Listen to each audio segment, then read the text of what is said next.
Sam Bulgara here with West Coast Polishing and Detailing, out of location in our shop in Fresno, California. Thanks for joining, and hey, today we're going to be showing you how to polish Airstreams. We got all our material, all our equipment, and all our material set out. We're going to show you exactly how to polish an Airstream, what we're going to be using, and some of the techniques and procedures we're going to be applying to that. Okay, so stay tuned.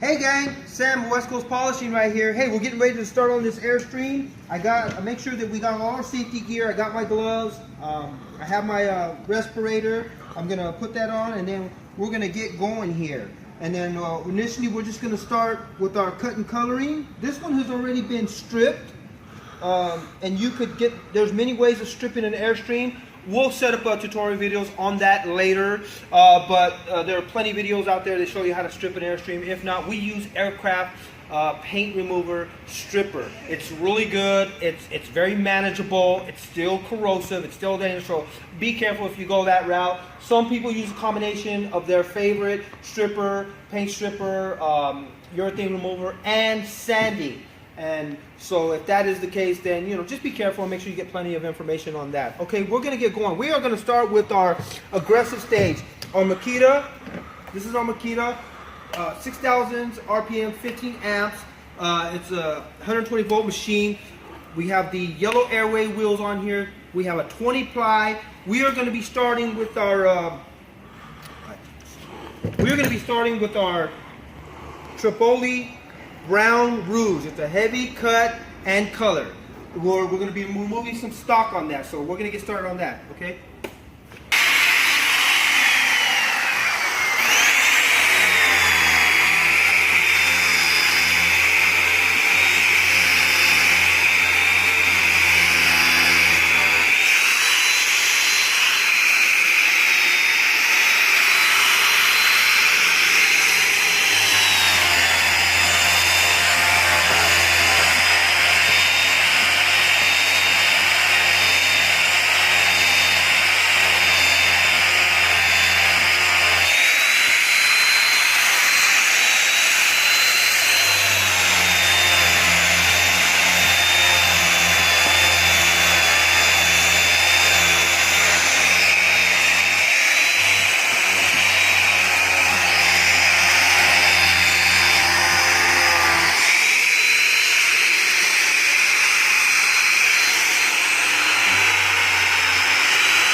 Okay, as you can see, this is what we got. Our first initial stage was the brown Tripoli. We are using a heavy-duty machine. Now, there's some buzz out there that you should or shouldn't use something that powerful because of the flimsiness and the thinness of these aluminum sheet metals. Well, we've done hundreds of Airstreams, and it is possible. However, you have to be careful. I am applying roughly about 4 or 5 pounds of pressure, 4 or 5 to about 6 or 7 pounds of pressure on my work area. I'm using the airways. They're called airways because they're pleated and they cool the surface. Even though you see some small buckling, it's gonna bounce back. As long as you don't get on there and go 20, 30 pounds, put all your weight on that and stretch the aluminum. Now I'm moving at a good travel speed. My travel speed is probably about 10 to 15 inches per second. Because I want to keep my workspace nice, not from getting too hot and stretching. It's still going to get hot regardless, so be careful. But that's the airway, that's the yellow, and this is the result of that. So that's the initial cut. Now it don't look like much now, but we'll get it to that.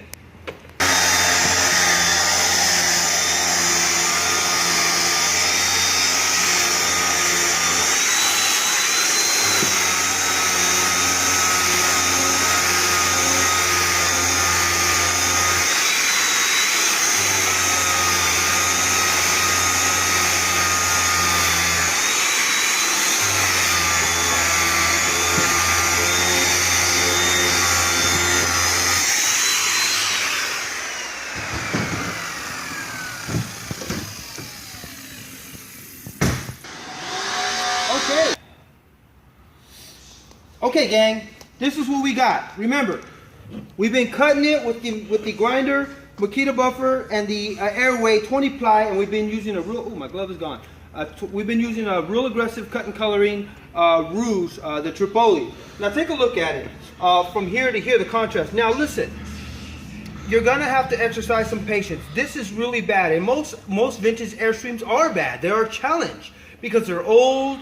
They've never been dealt with it. They've never been polished. You got clear coat, you got pitting, you got corrosion that goes on between the clear coat and the metal. So you got a lot of things going on there. So you gotta be prepared to be patient. And I know most of you that that get Airstreams, I think you think about it and you're prepared to do that. So just an FYI, you gotta be patient. This little that must be about 14 inches by about I don't know, 20 inches or so. But anyway, it's a very small area.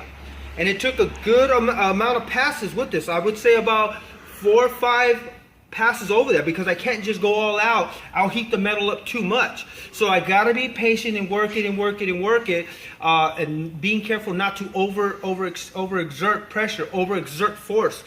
So patience. And then while we're on patience, you gotta find what works. And in this case, I'm gonna show you the procedures to get to where we want to be, ultimately to the Cyclo phase and technique. But you got to make sure that when you expand those techniques, when you're going to do the rest of your Airstream, you got to make sure that you stay consistent. Because if you don't, and you're tempted to short, or you're just tired, or you're fatigued, or whatever the case might be, if you don't extend that same working principles that you've done in the small area, if you don't extend that to the rest of the trailer, it's gonna look patchy, it's gonna be foggy, it's gonna frustrate you to death because you're not gonna be able to fix it. So you gotta make sure that whatever it is you do here, whether it be the rouge and the yellow airways, or whether it be the white, right here, the white airway with the green, and then the conventional Muslim with the green, or the conventional Muslim with the black magic, and then ultimately maybe the flannel with the no scratch pink or the black magic. But whatever it is you do, make sure you're patient, make sure you're consistent, make sure you understand how these things work. It's not hard, it's not rocket science, but you've definitely got to have a principle understanding, because at any given time, as you're finding what works for you, you could mix it up. You don't have to do it like Sam does it. You could understand how these work based on the knowledge, the trial and error, the education, the visuals, tutorials, and just find what works for you, and just make sure that if you're content with your results in your area that you finalize, make sure you apply that consistently across the board. Okay, we're gonna get into we're gonna clean this up, and then we're gonna get into the next stage. Okay. Okay, everyone, we are gonna incorporate a cross cutting on this. I don't normally do that on an Airstream, but this one, it happens to be really.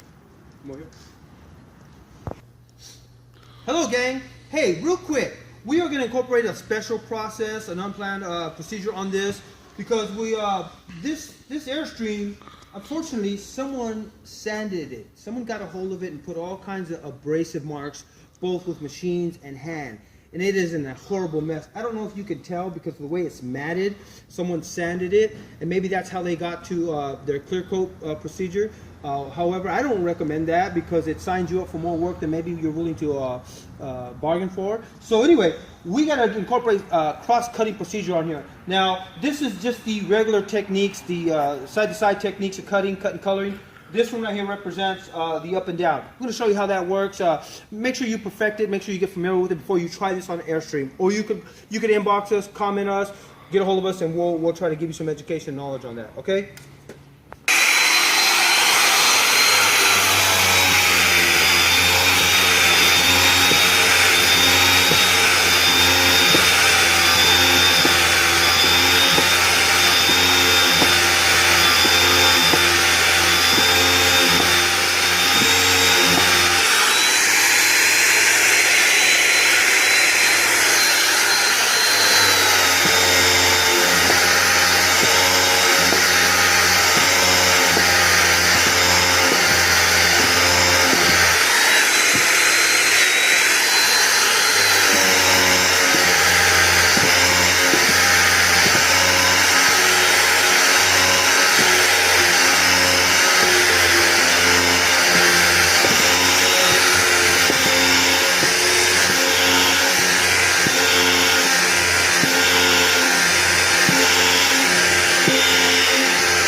Okay, some of you might ask, Sam, I have an Airstream project. Do I have to do all that cross-cutting? You know, that's entirely up to you of what type of work you have, what type of material, what type of condition your aluminum is going to be in, and what type of techniques and what kind of materials you're going to use.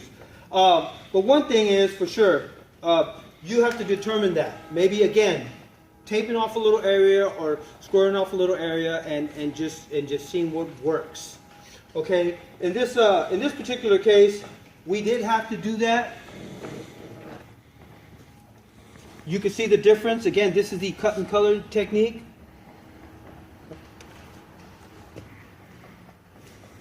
Okay. Yeah, that's what I was gonna do. One more time. Okay, some of you might be asking, do I have to do a chemical wash? Do I have to apply the acid or the aluminum brightener to strip down the evidence of the aggressive stage? Because this is the aggressive stage. This is the aggressive technique. We've taken the Tripoli brown, we've taken the aggressive wheel, and man, we've cut, and it's called cutting because you're actually removing stock of aluminum. So it's a real aggressive stage. So in doing so, I left a lot of components on the pores of the metal. I left oils, binders. There's mixed bits of aluminum in the pores. There's a lot going down there at a micro level here. So if I don't remove that, now you say, well, can I just use, if I don't remove it, it's going to show up in my work.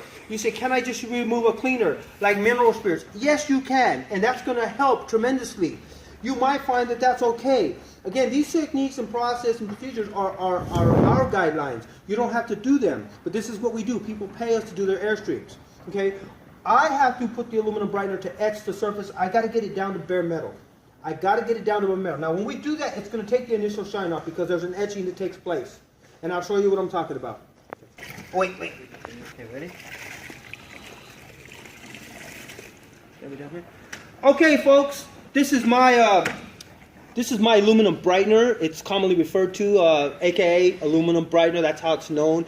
You could pick a version of this up at your local auto parts store under aluminum mag wheel cleaner, but just make sure you're careful with it. And it's a reduced concentration. I mean, it's watered down, so I mean, it's no danger to life. But I mean, if you get in your eyes or on your skin too long, it's going to irritate you. Okay, so be careful. So I got my gloves on. I wringed it all out because I don't want it dripping for this particular reason. Now look what happens as I apply this. Do you see it getting white? Kind of getting white. It's kind of hard to see through the reflective, but let me just get some on there. I kind of wringed it all out.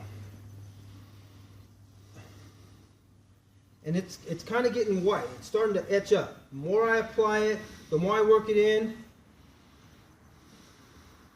Can you tell that? Can you see that? Let me just make sure. So we'll just kind of put it on a little bit.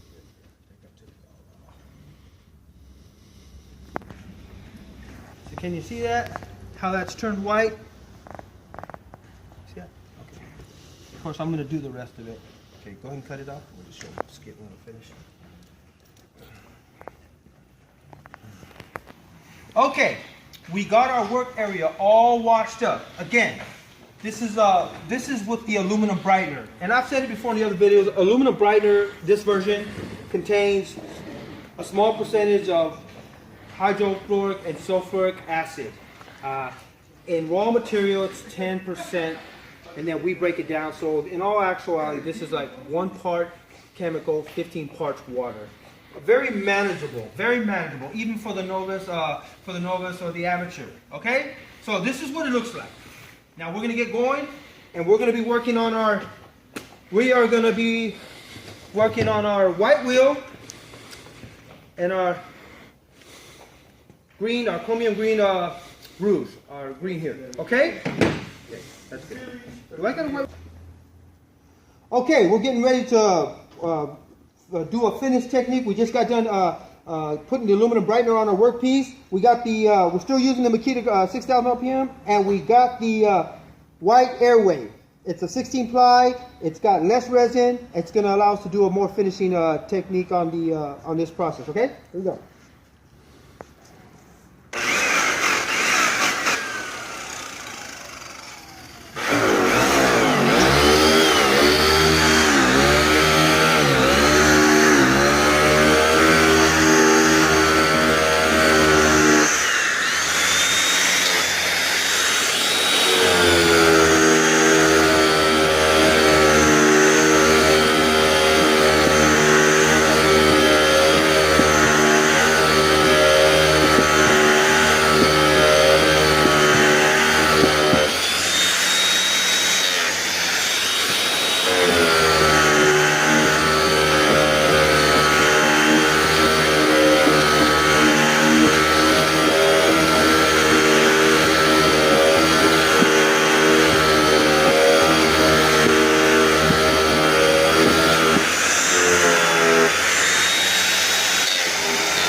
Okay, folks, that was our final finish with the aggressive materials and the aggressive equipment. That was the white wheel. That was the green cut and coloring. Okay, you can see how it looks. You can see my passes were getting faster and faster. It should smoother and smoother, less friction, less heat. Okay, and that's our result. Now we're gonna wipe it down. We're going to wipe it down with mineral spirits, and then we're going to go on to the Black Magic.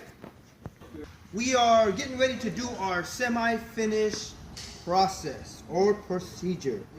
We are going to take our muslin or conventional wheel. This happens to be a 60-ply 10-inch. It's hooked on with a 2.5-inch arbor or 3-inch arbor, 5/8-inch arbor adapter, and this is a Makita variable speed. The variable, these are standard. They're standard in the industry, paint buffing and even metal polishing. This is a 600 to 3,000 RPM machine with your variable speed. If you're doing any buffing or polishing or anything of that nature, you're very familiar with that. Anyway, as we get started, we're going to be using our Blue Moon. Sorry about that. We're going to be using our Blue Moon polishing compound, which is a really wonderful. All of our compounds that we use in the apply are great, but this is really great for finishing. This is not going to get you to this point. It never will. It wasn't designed to do that.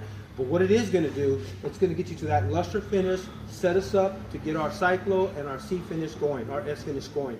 Okay? So, and before you start, and I didn't mention it with the airways, even with the airways, you gotta clean your wheel. And I mentioned before in other videos that there's a bunch of metal, there's a bunch of grime, there's dirt, all on here. And it's going to supersede the cutting action of your rouge. So in essence, you're actually doing a more aggressive stage. You don't want to do that. So we're going to just grab it with your foot. This is a standard wheel cleaner. And just clean it up real quick.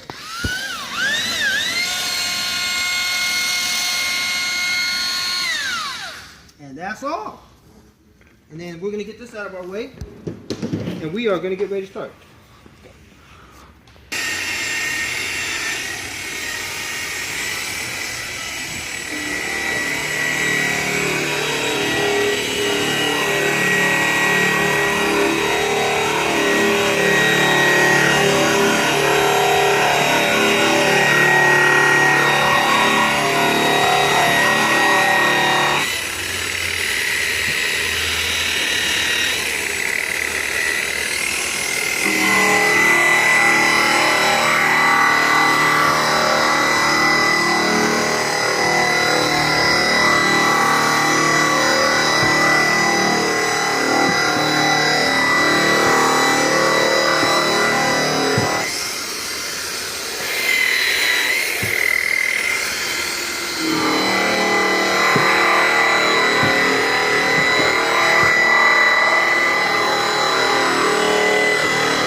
That is the final process with the semi-aggressive and the finishing techniques. That was the Muslim conventional 60-ply wheel, 10-inch wheel with our Blue Moon.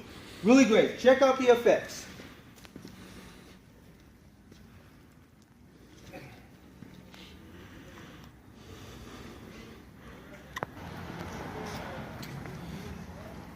Okay, folks, you can clean your work area after every process, every procedure, if you're going to switch wheels, or you can just wait till the final finishes. Now we are getting ready to use the Cyclo with the S Nuvite, so we're going to make sure that our surface is nice and prepped, nice and ready, that it doesn't have the most microscopic granules that are going to affect our finish. Okay, so we got mineral spirits and a clean microfiber towel, very important. We're using the mineral spirits from Home Depot. It really works really good. It's not so oily and it's fairly affordable. We're just going to spray that on and we're going to wipe that off. Now, you saw the reflection, you saw the shine, but that's what's on our shine. This is what's on there that you can't see that's going to get caught in your Cyclo stages. Okay, so make sure we take off, we clean it, and then we take it off with a clean side of the microfiber. Very important.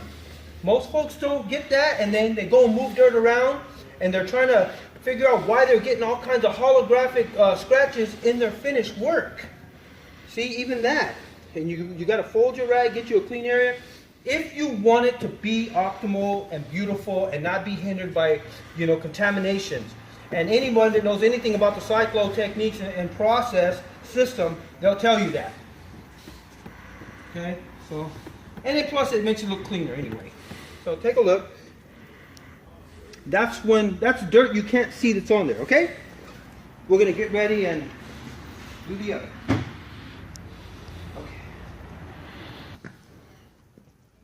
Okay, everybody. We are getting ready to do the final final techniques. Now remember I said before there's many ways to skin a cat.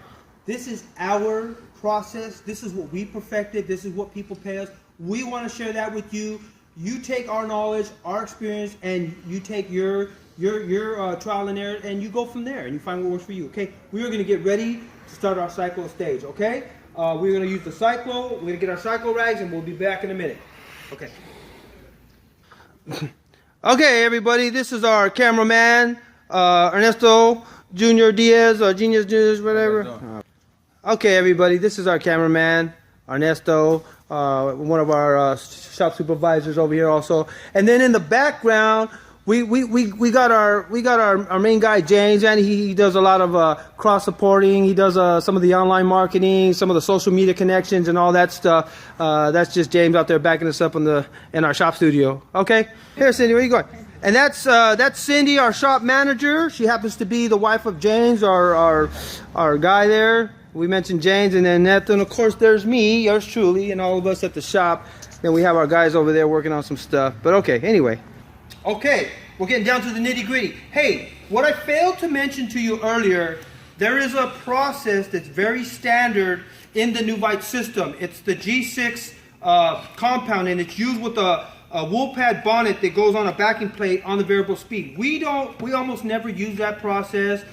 It could come in handy for the do-it-yourselfer or the novice user. So if you're not comfortable with some of the higher speed techniques, some of the more aggressive techniques, and you want to get back to the G6, hit us up, let us know, leave us your comments. We'll definitely put some videos up that illustrate the G6. But I mean, all these things are relatively fundamental. You get the idea. Okay, so we're on our Cyclo stage. Here goes the Cyclo. The creme de la creme, the machine of machines here. So here we go. We got our Cyclo rags. We are gonna pull that out. It's got slits in it. Make sure there's no contaminants. And we're just gonna put that and apply that like so. We're gonna bring the slit back over here and bring the other cross back.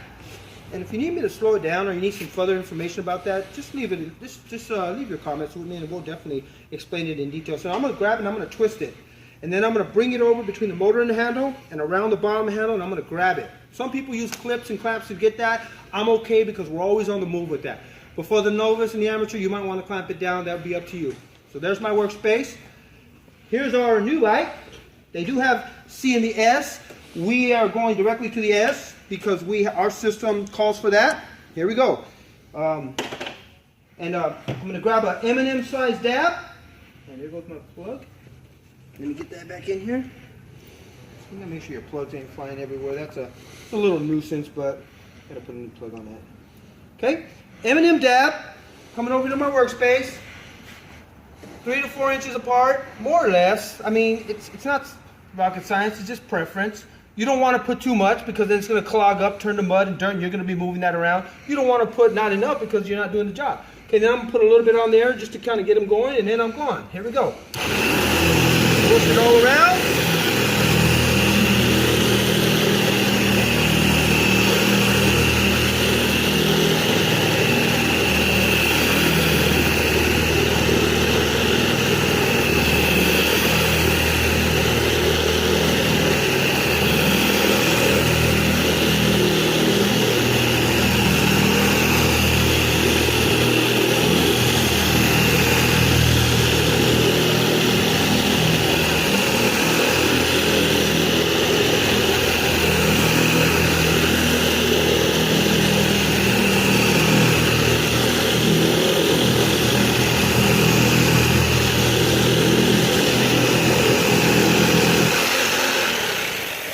Get my clean rag. My clean rag here. Just do a little mineral spirits on there. Get that off. Let me do one more pass. So just get that off there. You got that dirt there, so I'm gonna make another pass because my I normally make 2 passes anyway, but I normally make 2 passes, 2 or 3 passes with my S finish, because I just right here we had a little mishap. The flannel, the fleece came off the Cyclo head, but that's okay. I usually make 2 or 3 passes because I just love my work to be that much blinging. Okay. Do that, do that. Just work it in there. Uh-oh. Holy smoke.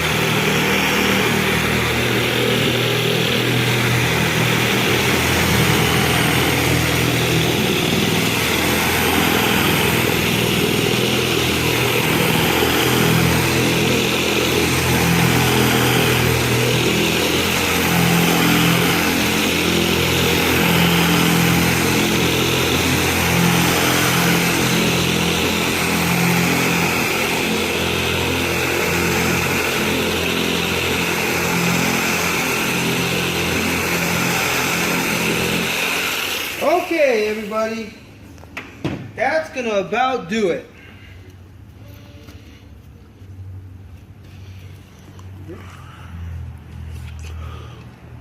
That's gonna about do it for this segment of how to polish Airstreams. And this one happened to be bad enough to where, hey, if yours ain't that bad, you're gonna be in a far better position to get the ball rolling and get your Airstream looking like that. So I hope you all enjoyed this segment. Leave us your comments, maybe something we didn't cover, maybe something you didn't agree with. Leave us your comments and we'll respond ASAP. Again, I hope this helps you. Happy polishing, good luck. Sam from West Coast Polishing. Okay, everybody, it's me, Sam, just doing a final. You see the clarity, you see the consistency and the polish, you see the light up there. That's pretty much the finished product. Now we are going to take this tape off so that no one says we taped a mirror up here, okay? Because that's some good work right there. Thank you, Jesus, by the way. So we're gonna take that all off. Maybe James could help me.